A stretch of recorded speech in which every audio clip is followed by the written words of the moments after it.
contemplar no teu santuário para te dizer como é bom sentir o teu amor, Senhor. O teu amor, Senhor.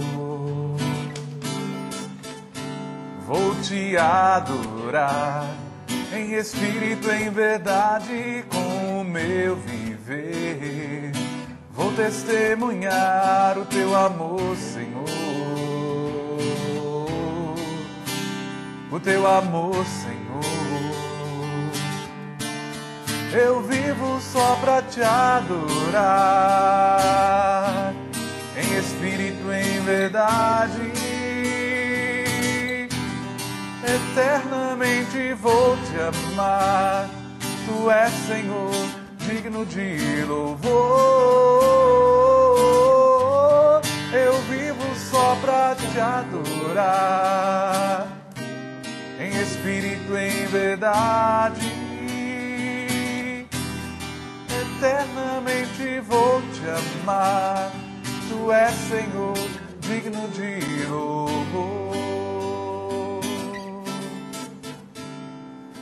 Pelo sinal da Santa Cruz, livrai-nos Deus, nosso Senhor, dos nossos inimigos. Em nome do Pai, do Filho e do Espírito Santo. Amém. Amém.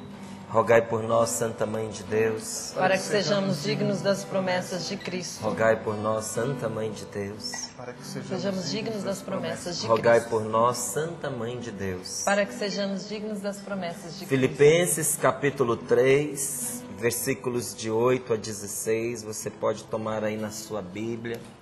Para quem tem a Bíblia, tradução adotada pela CNBB, página 1446. Se você tem a Bíblia Ave Maria, página 1506. Pode abrir aí para acompanhar, lendo, saboreando, degustando a palavra do Senhor, mas com os ouvidos bem abertos e o coração bem atento ao que o Senhor nos quer falar por meio desta palavra. Filipenses capítulo 3, versículos de 8 a 16. Na verdade, julgo como perda todas as coisas em comparação com esse bem supremo, o conhecimento de Jesus Cristo, meu Senhor. Por ele tudo desprezei e tenho em conta de esterco, a fim de ganhar Cristo e estar com ele, não com a minha justiça que vem da lei, mas com a justiça que se obtém pela fé em Cristo. A justiça que vem de Deus pela fé. Anseio pelo conhecimento de Cristo e do poder da sua ressurreição, pela participação em seus sofrimentos, tornando-me semelhante a Ele na morte, com a esperança de conseguir a ressurreição dentre os mortos. Não pretendo dizer que já alcancei essa meta e que cheguei à perfeição. Não. Mas eu que me empenho em conquistá-la, uma vez que também eu fui conquistado por Jesus Cristo. Mas eu me empenho em conquistá-la, uma vez que também eu fui conquistado por Jesus Cristo. Consciente de não tê-la ainda conquistado, só procuro isto, prescindindo do passado e atirando-me ao que me resta para a frente, persigo o alvo rumo ao prêmio celeste, ao qual Deus nos chama em Jesus Cristo. Nós, mais aperfeiçoado que somos, ponhamos nisso o nosso afeto. E se tendes outro sentir sobre isto, Deus vos há de esclarecer. Contudo, seja qual for o grau a que chegamos, o que importa é prosseguir decididamente. Contudo, seja qual for o grau a que chegamos, o que importa é prosseguir decididamente. palavra do Senhor. Graças a Deus. Graças a Deus. Bendito seja Deus por esta palavra. Nós pegamos aqui do versículo 8 ao 16, mas no versículo 7, São Paulo diz assim: tudo isso que para mim eram vantagens, considerei perda por Cristo. Gente, quanta coisa na vida da gente a gente considera vantagem e às vezes só nos traz prejuízo, não é verdade? Às vezes por causa de uma posição a gente perde amizade, a gente perde gente tão importante na vida da gente. Às vezes para levar vantagem numa conversa, para ganhar razão, a gente perde o nosso irmão, a gente fere o casamento, a gente estraga o relacionamento com o filho. Às vezes a gente passa a vida inteira perseguindo uma meta, quer ter uma coisa, acreditando que quando a gente tiver aquilo a gente vai ser respeitado pelas pessoas. De repente a gente alcança. E quando olha a nossa volta, os prejuízos para conquistar aquilo foram imensos. Isso falando das coisas mais cotidianas e naturais que nos acontecem. Mas quantas coisas que para a gente obter, nós tivemos que abrir mão da graça de Deus.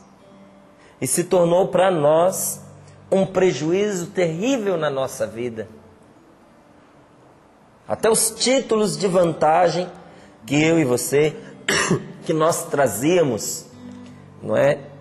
Mas se isso se torna a nossa esperança, se aquela segurança que a gente traz, pelo nome da família que a gente carrega, por uma herança que a gente recebe, pelo status social que a gente tem, se aquilo se torna a segurança na qual nós confiamos a nossa vida, isso é um prejuízo no nosso relacionamento com Deus, porque a gente deixa de confiar no autor da vida para confiar nos dons que Ele nos deu.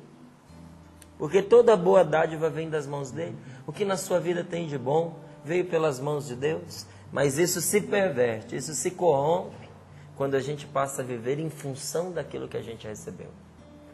Quando a gente troca Deus pelos dons de Deus. Quando a gente abandona aquele que nos ama pelo presente que Ele nos deu. São Paulo faz um caminho diferente. Ele diz: todas as vantagens que eu tinha, eu considerei uma perda por Cristo. Os meus títulos de honra, o conhecimento que eu tinha, as vantagens em relação aos outros, tudo isso eu considerei perda. Não é que estas coisas são perdas ou sejam ruins. Tem muita coisa boa na vida da gente, porque a vida é boa. A vida é uma graça, a vida é uma bênção, a vida é um dom que se renova todos os dias. Todos os dias. E olha, quanta coisa boa já nesta manhã. As pessoas que nos cercam, o dia que te espera lá fora, a mesa do café da manhã, as pessoas que nós vamos encontrar para trabalhar, as reuniões que a gente tem, não é? Uma condecoração que a gente vai receber por causa, um prêmio, por causa de algo bom que a gente conquistou, um negócio que a gente vai fechar nesse dia de hoje. São coisas boas, todas coisas boas. Mas não é que essas coisas sejam perdas ou sejam coisas ruins, mas quando comparadas com o que Deus tem a nos oferecer, elas se tornam para nós, como diz aqui São Paulo, considero tudo isso como esterco, que só serve para adubar o meu caminho, para que eu tenha mais forças de chegar a Cristo. Você sabe o que é esterco, né? Você sabe de onde o esterco sai, né? São Paulo está dizendo, todas essas coisas que para mim um dia teve valor, hoje para mim é esterco. E o esterco, apesar de ser o que você sabe que é, ele serve para uma coisa, para adubar uma vida nova que está começando. A plantinha que você semeou, ela precisa do esterco para ter força, para crescer, para romper a vida, para entrar na vida. Contudo, São Paulo diz, o que para mim no passado teve valor, hoje é só adubo para essa vida que me interessa. A questão é que nossas metas se tornaram maiores. Não é que o que você faz hoje, ou essas coisas que ainda preocupam você e ganham sua atenção, não é? Elas não têm um valor. Elas têm. Mas a nossa meta cresceu. O nosso objetivo é muito maior hoje. Hoje que nós conhecemos a nosso Senhor Jesus Cristo. Porque quando nós achamos algo que vale a pena, aí a gente faz igualzinho São Paulo. Quando acha algo que vale a pena, olha lá no versículo 3. Consciente de não ter ainda conseguido isso, conquistado, isso que eu acho que vale a pena, eu só procuro isso. Prescindindo do passado, abrindo mão do passado e atirando-me ao que resta para frente. Eu vou para frente, eu persigo o alvo, rumo a esse prêmio celeste, ao qual Deus nos chama em Jesus Cristo. Nós, agora que caminhamos, que estamos mais aperfeiçoados, que tivemos o nosso encontro com Jesus, coloquemos nisso o nosso afeto. Vamos apegar o nosso coração a isso. E se você tem uma outra maneira de pensar, uma outra impressão a respeito, um outro sentir, que Deus te esclareça sobre isso. As nossas metas estão mais altas agora. São maiores agora. Porque é assim na vida da gente. Quando a pessoa conquista o primeiro emprego, você se lembra do seu primeiro emprego? Não é? A gente volta para casa, radiante, extasiado. Agora eu sou um trabalhador. Agora eu me sustento. Eu sou um adulto. Não é? Vou levar uma ajuda para minha casa. Agora eu vou poder conseguir os meus objetivos. E aí depois a gente vai crescendo dentro daquele trabalho. A gente consegue algo muito maior, muito melhor. A gente lembra com carinho do primeiro emprego, mas a gente não quer voltar a ele. Essa fase passou. Você cresceu. Você se aperfeiçoou. O que era já não é mais. Você quer algo maior. Não é assim na vida da gente. Não é uma pessoa, até mesmo quando vai galgando aí, vai conquistando um crescimento financeiro. Antes o que ela achava que era o lucro, que era resultado, que era dinheiro, hoje para ela virou troco. Ela olha para trás e pensa, meu Deus, isso era dinheiro. E olha, não só o dinheiro que a gente tem, mas o que passa pelas nossas mãos. Eu fico lembrando quando a Canção Nova adquiriu pela primeira vez a geradora de Aracaju. Lembra, Paulo? 14 anos atrás. Eu lembro quando a gente fechou a primeira campanha. 200 mil reais. Nossa, 200 mil reais. A gente se abraçava, chorava. Vendemos muita camiseta. Gente do céu, olha, valeu muito a pena. Eu lembro, todo mundo vibrava, sabe? Porque era uma meta impossível. A gente olhava e pensava, meu Deus, 200 mil reais, de onde vai sair esse dinheiro? Ainda bem que Deus não nos mostrou lá naquela época o que nos esperava hoje. Então hoje a gente olha, gente, o que era 200 mil reais? É muito dinheiro hoje ainda. Mas Deus foi levando a Canção Nova adiante. Aquilo que no passado parecia assim uma despesa impagável, hoje dá para fazer um bocado de coisa boa. Mas olha quão mais longe Deus levou essa obra de Deus que é a Canção Nova. E assim Ele vai fazendo na vida da gente. Pelos benefícios ou pelos compromissos, sejam eles financeiros, sejam eles afetivos, sejam compromissos com o bem de alguém, seja compromisso com o bem da nossa família. É tão bom quando você olha para uma pessoa e diz, gente, o Odair, ele cresceu, hein? Olha as metas dele, são muito maiores. Esse rapaz sonha alto, não é? Você olha para Paula e diz, gente, eu fico sonhando junto com ela, olha a cabeça dela onde está. E o interessante é que o Espírito Santo ele tem a capacidade de nos fazer conquistar os nossos sonhos. Quando o nosso sonho é bom, quando o nosso sonho vem de Deus, a pessoa cheia do Espírito Santo alcança aquilo que ela almeja.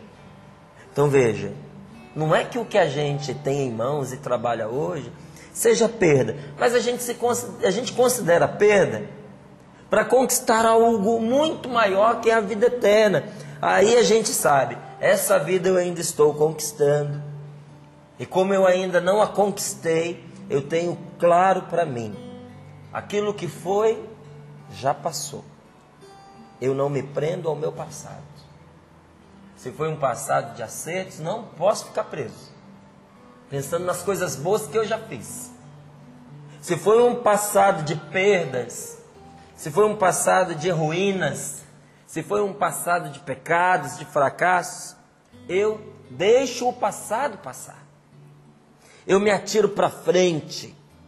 Eu persigo o alvo, rumo a um prêmio que não passa, o prêmio celeste, ao qual Deus nos chama. É Deus quem nos chama em Jesus Cristo, nosso Senhor. Então, agora que a gente cresceu, que as coisas melhoraram, e que a maneira que a gente tem de sentir não é a mesma de quando a gente começou. Não é bem verdade? Que agora que você está casado, que os anos avançaram, a maneira como você entende o casamento não é bem diferente de quando você entrou no casamento? A gente amadureceu, a gente foi experimentando. Então, quando a gente ouve um jovem falando do que é casar e de como vai ser quando ele casar, a gente olha, agradece a Deus, mas pensa, ele está certo, é assim. Ou não, ele está pensando que mas não é desse jeito que ele está pensando. Ele vai descobrir. Porque agora a gente já fez um caminho. A gente já fez um caminho. Você já caminhou. E olha, como você já caminhou na sua vida. E nessa caminhada, quanta coisa você já conquistou. E mesmo que a gente diga assim, mas olha, eu tive mais perdas do que conquistas. Só que a cada perda que a gente tem na vida, a gente adquire experiência que não tem preço. Gente, experiência é uma coisa que não tem preço. Eu lembro que antes de eu me consagrar à evangelização dentro da comunidade Canção Nova, eu passei 4 anos no militarismo. E é exigente. Para quem vai fazer carreira é muito exigente. É muito mais do que o serviço militar obrigatório que a pessoa presta. Porque é carreira. Então é uma seleção que se faz todos os dias. Você é exigido. Porque é um crivo, é um crisol. A ideia é peneirar mesmo para ficar ali só quem tem vocação. E quando eu, depois de 4 anos, saí para entrar na Canção Nova, muita gente dizia para mim, olha, poxa, você podia ter empregado esse tempo de uma maneira diferente. Poxa, que prejuízo, que perda. Eu que estive lá, sei que não foi perda nenhuma. Como aquilo me fez bem, me moldou para tudo que me esperava pela frente. Eu jamais seria quem eu sou se eu não tivesse passado aqueles 4 anos na Força Aérea. Devo muito à Força Aérea. Muito. Não foi a comida, não foi o fardamento, não foi o excelente curso que eu fiz de escolaridade. Não. A minha dívida não é essa. É muito mais. Ali se prepara pessoas para a vida. Se preparam homens. Os valores estão ali. A gente é modelado segundo valores. Valores de retidão, de honra, de responsabilidade, de compromisso com o outro. Você aprende a cuidar daquilo que lhe toca e a perceber que a pessoa que está do seu lado é responsabilidade sua também. Nossa, como aquela experiência me fez bem. Se alguém perguntasse para mim assim, se você pudesse voltar atrás, sabendo que você não ia se formar como aviador, você entraria de novo na Força Aérea? Todos os dias que eu passei lá, eu passaria novamente. Porque a experiência que eu tive, gente, dinheiro nenhum compra. Eu não troco essa experiência. E assim com outras coisas que aconteceram na minha vida, na minha história. Coisas que numa época eu achava sem valor, desnecessárias, e eram causas de sofrimento para mim. Hoje, a minha maneira de ver mudou. E eu agradeço a Deus pelos sofrimentos que eu enfrentei e digo, meu Deus, aquele sofrimento lá atrás me preparou para esse momento de agora. E se eu não tivesse passado aquela provação, E se eu não tivesse passado aquela privação, eu não ia saber o que fazer neste momento. A vida da gente nos educa para a missão particular que Deus tem para nós. Você tem uma missão. E toda a sua vida conspira em favor dessa missão que Deus te deu. Toda a sua vida é uma educação para aquela missão que Deus lhe deu. E essa missão é uma coisa boa, uma coisa maravilhosa. Você veio caminhando. Teve acertos, não teve? Muitos. Teve erros, não teve? Muitos. Mas olha o que diz a palavra. Contudo, seja qual for o grau a que você chegou, versículo 16. Contudo, seja qual for o grau a que eu cheguei. Ao ponto da nossa vida em que nós chegamos. O que importa agora é prosseguir decididamente. Não é? Avança, amigo. Vai para frente. Avança. O que você não pode agora, nesse momento da sua vida, é estacionar. É parar. É desistir. É não fazer nada. Foi um senhor, não é, que eu quero muito bem, daqui de Cachoeira Paulista, o seu Mizinho. Pessoa maravilhosa, trabalha com cálices. Ele esteve lá em casa para poder me dar uma ajuda lá. E seu Mizinho foi trabalhar no dia do aniversário dele. Trabalho pesado. Seu Mizinho já é aposentado. Com todo o direito da sua aposentadoria. E eu fiquei olhando. Aposentado. Dia do aniversário. Mas não parado. Falei, agradeci tanto a Deus pela vida daquele homem, porque a aposentadoria não é a gente entregar os pontos, não é a gente desistir de viver, não é chegou ao fim e eu parei, mas é a oportunidade da gente começar de novo, da gente fazer as coisas que antes, pela obrigação do vínculo trabalhício, empregatício, porque a gente tinha que conquistar ali o dinheirinho para o sustento da nossa família, e muitas vezes nós não pudemos escolher o trabalho que fazíamos. Agora você tem uma liberdade maior de não parar, de escolher, de fazer outra coisa. Mas o que importa, meu amigo, mesmo que você já tenha recebido aí do governo, da sociedade, uma aposentadoria, Deus não te aposentou. Tem muita coisa boa esperando você pela frente. E para muitos, olha, é depois desse período que começa a vida. Uma vida de escolhas, de coisas que antes você não pode fazer. Mas independente de onde você está, começando agora ou tendo avançado muito, não importa. O que importa para nós é prosseguir decididamente, independente do nosso passado. Não é o que diz esta palavra? Versículo 13, lá no meio. Prescindindo do passado, eu me atiro para frente. Porque a gente sofre por causa do nosso passado. Muitos dos sofrimentos que eu e você carregamos são lembranças. Você já parou para prestar atenção nisso? Que a gente sofre com lembranças. Sofremos por causa do nosso passado. E estragamos o nosso futuro porque a gente negligencia o nosso presente.